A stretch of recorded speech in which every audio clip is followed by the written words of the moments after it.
Hello mga plantita-plantita. Good morning po, good day po sa inyong lahat. At ayan nga po, kung makikita nyo po ay mayroon po akong hawak na bougainvillea. At yun po, may nagtanong sa akin kung mayroon din po ba ako ng halaman na ito. Ayun, na-reply ko naman na mayroon naman, pero ito nga po ay matipid silang mamulaklak. Ayan. Mabuti nga po kahit kaunti ito mamulaklak ay namulaklak sa halos siguro sabihin po natin mga 15 years na itong nakatanim dito. Ayan, namulaklak din siya first time. First time. At ayan lang yung kanyang bulaklak. Ilan lang ba yan? 4. 1, 2, 3, 4 ay 5. Ayan, ganyan lang po. Hindi sila pala bulaklak dito sa aking garden at kung makikita nyo po ay direct sunlight at direct ground. Ito po ang niyan, puno. Ito po. Kasi itong isa aralia plant po yan. Dito po sa kabila ay wala po siyang bulaklak at yun lamang pong pinakita ko. Pero syempre, bago po ako magpatuloy sa iba pang mga gagawin ko ngayong araw, ay welcome back po ulit muna dito sa aking munting channel. MJ Nagrampa Channel. Ako po si Joy, ang inyong certified plantita. Syempre po, bago naman po si Plantita Joy magpatuloy sa trabaho, ay magluluto po muna ako ng madali para po may energy po tayo at hindi naman po nakakatamad magluto dito kasi tuyo po yung panggatong kaya mabilis pong makaluto. At ang aking lulutuin po ngayon ay simple lang, magpapakulo lang po tayo ng tubig at isasahog itong malunggay na may sardinas at may konting kalamansi para naman may asim.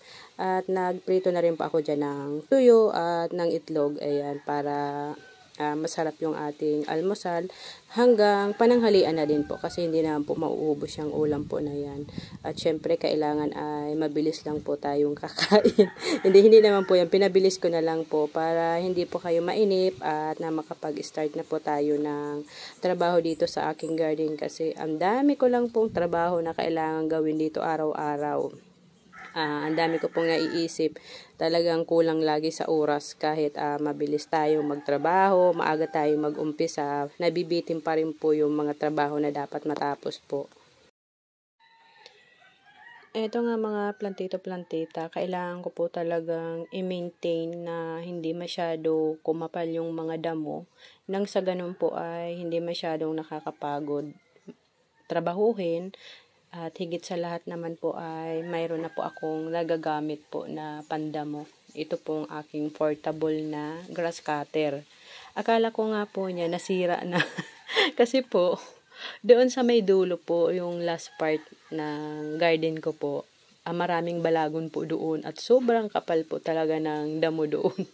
Trinay ko po ito doon na i-grass cutter. Dito lang sa may bungad, bago makarating doon sa pinakadulo.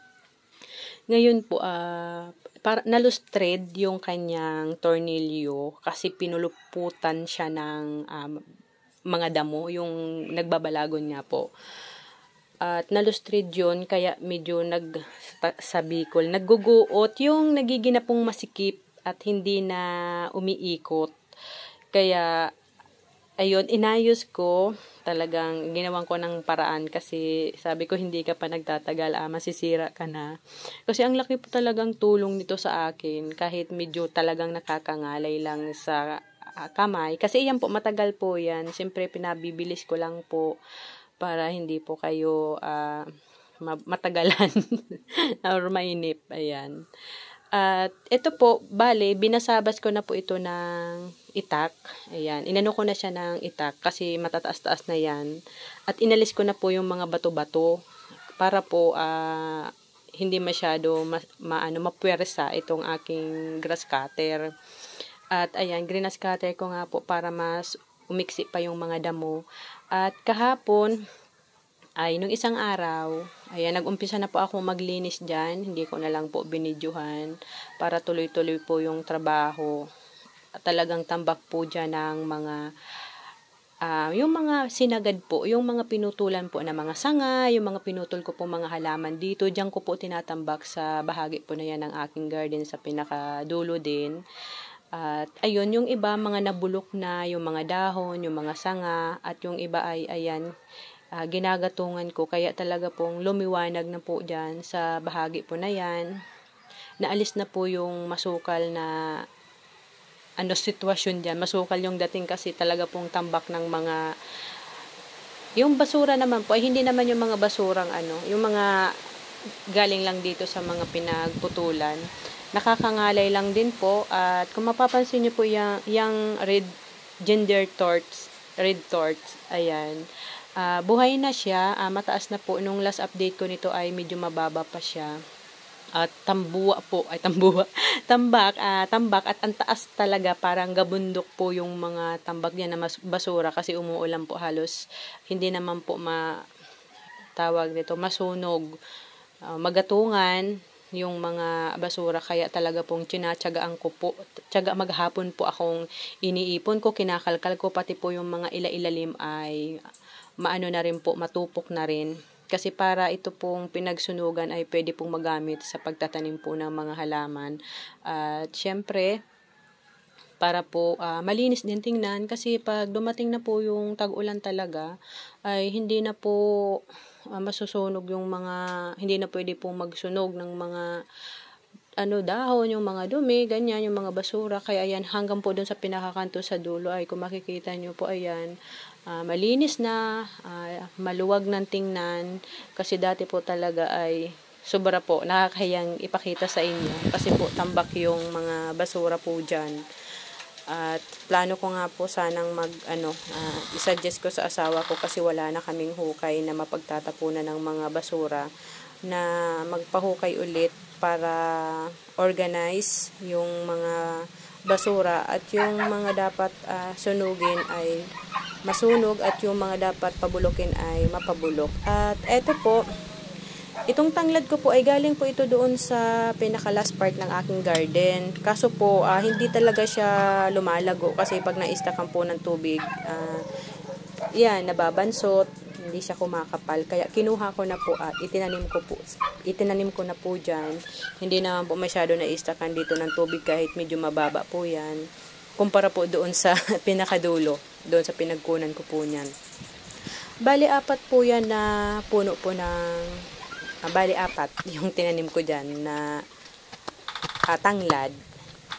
Dahil po malinis na po at sayang naman po ng space at mataba po yung lupa dyan, kasi tambakan po dyan ng mga dahon na napatuyo na, napabulok na galing dito sa mga pinuputol na sanga dito sa aking garden. Kaya ayan, magtatanim po tayo ng kamuting kahoy or balinghoy. Tingnan po natin kung magiging malago po ba siya at magiging successful din tong pagtatanim ko mga plantita.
Natapos na po natin mga plantito-plantitang linisan. Palibhasa po ay kaunti lang naman yung mga damo. Kaya, ayan, mabilis po ang paglilinis. Ito naman yung advantage pag hindi ganun kalago yung mga damo. Madaling matapos at hindi masyadong nakakapagod. At dito po sa bahagi po na ito ng aking garden, dito po sa aking mini crouton garden, sobra na po ditong presko ngayon dahil nga po dito sa malalaki at matataas na pong mga plants. Ayan, sila po yung nagbibigay po ng shade dito. Kaya kung baga po, ngayon ay tanghaling tapat, pero dito po, ayan, para lang akong nasa bukid. Hindi siya ganong kainit. Tama lang yung araw dito. Pero yun nga po, pag ganito, hindi siya masyadong sa mga crouton. Pero ito pong aking Chinese manhat ay, ayan, marami na siyang bulaklak. Good idea lang po yung ginawa kong nilagyan ko po nitong kawayan para naman po hindi makatama sa mukha, hindi makaharang pag dumadaan, kasi sayang naman pong putulin talaga, kasi sabi ko sayang ng mga sanga, mamumulaklak na itong mga sanga na to. Napakaganda rin po ng halaman na ito na gumagapang. Ayan, kahit dito ay hindi na masyadong mainit, talaga napaka-presko po. Ayan, pwede lang po ditong maupo-upo dito sa ginawa kong garden set na DIY, itong bato. Ayan. Ayan, thank you po sa lahat ng aking mga viewers, lalong-lalo na po pala doon. Ayan, bago ko ipagpatuloy, lalong-lalo na po sa mga legit po talaga. Ay, masasabi ko pong legit, talagang organic viewers ko na ayan, laging nanonood at nag-stay ng long na manood. Ayan, shout out po and thank you so much din sa suporta, Ma'am Babylyn Nazarita. Ayan, kay Ma'am Babylyn Nazarita. Ayan, thank you so much, Ma'am, sa inyong panunood palagi. Ayan, matagal si Ma'am manood. Kumbaga, tinatapos ni Ma'am yung video, pinapanood niya po talaga ng matagal. Kaya yung ibang mga talagang sulit niyang nakikita at nasusubaybayan yung sinishare ko. Ayan, kung malapit lang po kayo, Ma'am, yung tinutukoy yung bago kong ginger plant dito sa aking garden ay pwede ko kayo nun share. Ang layo nyo po. Diba po, Ma'am? Super cute siya. Yung bulaklak niya napakaliit lang. Pero ayan, dito, ayan, malinis na po. Okay na sila dyan, nadamuhan na. So far, so good naman yung mga plants. At dito, inalis ko na din po yung ibang mga plants, kinat ko. At mayroon pa akong gagawin dyan sa next vlog ko. Next episode naman pong i-share ko sa inyo para mas maganda po. At ayun, yung mga ilalim ay goods na goods. Okay na. Malinis na po. Ayan. Dito po ay talagang hindi na nakakahiyang ipakita sa inyo at i-share. Alam niyo po ba dito po pala sa part na ito? Ayan, itong maraming kahoy nito, itong bagawak. Ayan, yung napakakapal. Sobra pong helpful ito dito sa aking garden dahil po talaga sobrang presko sa part na ito. Ayan, napaka-shaded na po. At ang kinagandahan naman nito ay, ayan, wala masyadong sanga sa ibaba. So, yung ilalim ay kitang-kita at hindi crowded tingnan dahil malinis at walang masyadong mga sanga-sanga sa ibaba. At yung mga sanga ay nasa itaas kaya hindi sila nakakasagabal. Ayan, at napaka-presko po niyan dyan. Ayan po, ito po yung view. Ayan, maganda dahil may mga kahoy at ito yung aking mga saging dyan. Ayan. At dito, nagtanim po ako dito ng laing. Ay, laing. Hindi ito pong natong or itong gabi. O laing nga po kasi sa Tagalog yung dahon pag niluluto. Gulay na laing, ganyan. Ginugulay, itong gabi na ganyan.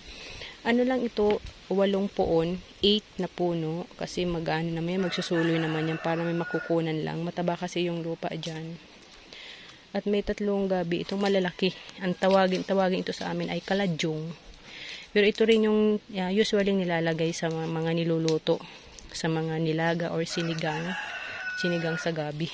Ayan, 3 sila. Medyo malayo ang distansya nito kasi lumalaki po talaga ito. Tumataas at lumalaki. Ayan, ito pa po yung isa. At dito, mayroon po ditong tanim na mga kamuting kahoy. Ano to? Ayan, 3 hilira po ito. Ayan po, dyan, tsaka doon. Ayan po, update ko po kayo sa susunod kung tumubo po ito. Ayan po. Ayan. At ito yung aking tabios. Ayan po. Ayan. Ito po yung ganitong uri ng pagtatanim ay yung pinapalaman. Yung sa pagkahoy kasi ang tawag doon ay bumunga. Ipag mga root crops, ang tawag naman po sa amin ay para palamanin, maglaman, ganyan. At ito, bali 3 hilira lang po ito. Ayan dyan, isa. Tapos dito po pangalawa. At ayan, ito yung isa ko pang tabios. Masarap din po ang bunga nito. At yung iba kong peace lily ay nandito lang sa side. Yung winilis kong mga damo, ayan, nilagay ko doon sa sila. Mayroon pa talagang baga. Nung Saturday pa yung baga dyan, hindi pa rin nawawala kasi yun yung mga sanga ng kakao. At ayan, dito naman yung mga 4 ito na tanglad. Ayan po. At ayan, wala na masyadong basura. Excited na akong tumubo ang mga tanim kong kamuting kahoy. Ayan, ang sarap lang tingnan pag malinis na. Ito kasi yung part talaga na dito tinatambak yung mga sanga ng mga pinuputol. Pero ayun, kailangan lang maghukay para doon sa mga basurang kailangan sunugin. At yung mga basurang kailangan pabulukin ay ilagay na lang po sa mga puno-puno ng kahoy, puno-puno ng mga halaman para ayan makasegregate yung mga basura at the same time ay makatulong na maging abono din sa mga plants. Kaso yung malunggay ko doon na naggatong na dangdang ayun. Kaya nag-yellow. Pero ayun, nakailang kuha na rin kami dyan. Pero eto, okay na rin. Maraming salamat mga plantito-plantita sa pagsama nyo po ulit dito sa episode na to. Sobra pong hangin dito sa amin. Yung hangin ay nakakatuyo ng balat, nakakatuyo ng lupa, nakakatuyo ng mga halaman, nakakatuyo ng tao. Ayan. Maraming salamat ulit mga plantito-plantita sa pagsama nyo po sa episode na to. Sa lahat ng aking mga subscriber na nadagdag, maraming salamat po sa husto. Ayan, sa suporta po ninyo na binibigay, sa hindi nagsasawa na makinig sa mga sinasabi ko. At sa nakaka-appreciate ng pagbablog ko, maraming salamat po sa inyong lahat, sa inyong mga viewers, sa mga nagko-comment, nagla-like, and nag-share. Maraming salamat po and God bless you all po.